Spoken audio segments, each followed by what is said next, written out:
हाँ जी, सबसे पहले आप एक बार परिचय दे दीजिए अपना। मैं शीशपाल चालिया, प्रधान संत शिरोमणि श्री गुरु रविदास महासभा हिसार। मैं अपने सभी अनुसूचित भाइयों को बताना चाहता हूं कि हरियाणा सरकार हाल फिलहाल हरियाणा के जितनी नगर निगम हैं 8 उनके चुनाव करवाने की तैयारी कर रही है। और इस संदर्भ में जो अनुसूचित जाति के लिए वार्ड आरक्षित किए गए थे उनमें भारी कटौती की थी सरकार ने।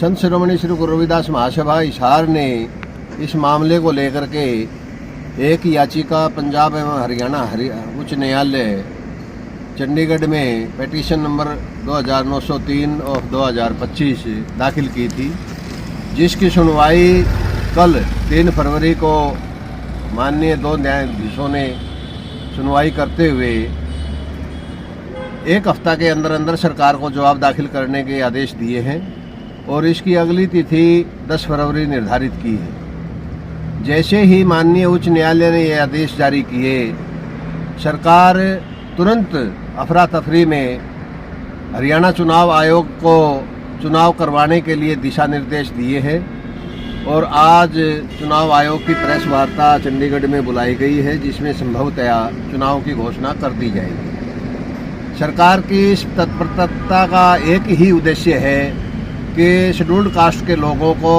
नगर निगम के चुनाव में पूरा प्रतिनिधित्व न मिल सके, उसको कम करने के लिए ये जल्दी से जल्दी चुनाव करवाए जा रहे हैं कि कहीं पंजाब एवं हरियाणा हाई कोर्ट इन चुनावों पर रोक ना लगा दे।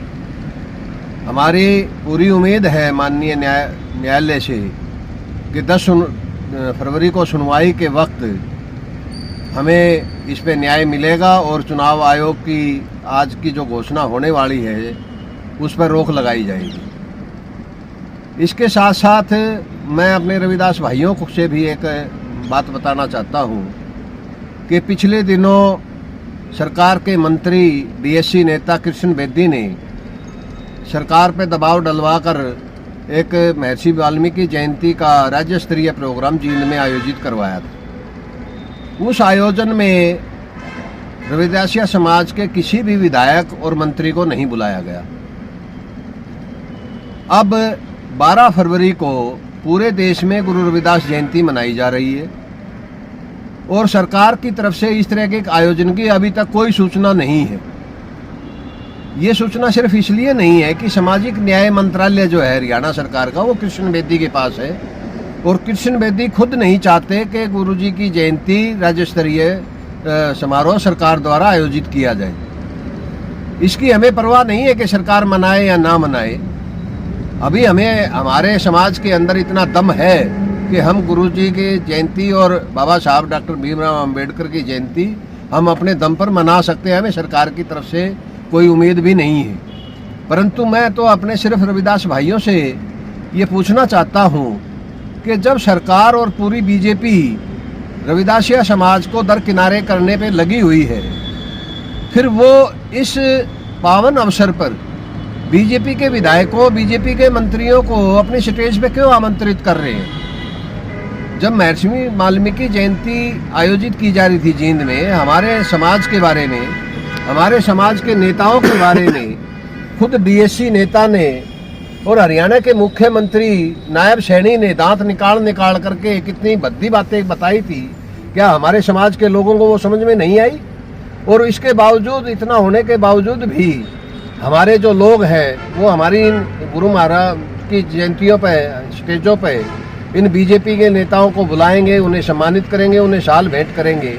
मुझे इनका ये आचरण समझ में नहीं आ रहा कि हमारे समाज के ये लोग क्या चाहते हैं। अब आखिरी में क्या कहना चाहेंगे समाज? मैं सिर्फ इतना कहना चाहूँगा कि 12 फरवरी को जो जयंती मनाई जा रही है उसमें एक तो इन नेताओं को ना बुलाया जाए, अपने स्तर पर मनाए जयंती, कोई दिक्कत नहीं है।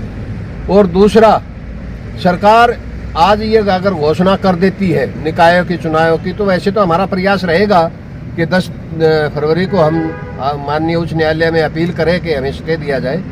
फिर भी अगर हमें स्टे नहीं मिलता है, और याचिका तो हमारी दाखिल हो ही चुकी है, तो मैं अपने समाज के लोगों से एक अपील करना चाहूँगा कि इन निकायों के चुनावों में बीजेपी के उम्मीदवारों का डट करके विरोध करे। अपने समाज की एक भी वोट इन बीजेपी के उम्मीदवारों को, घोषित होने वाले उम्मीदवारों को अपने समाज की एक भी वोट नहीं जानी चाहिए। धन्यवाद। जय हिंद।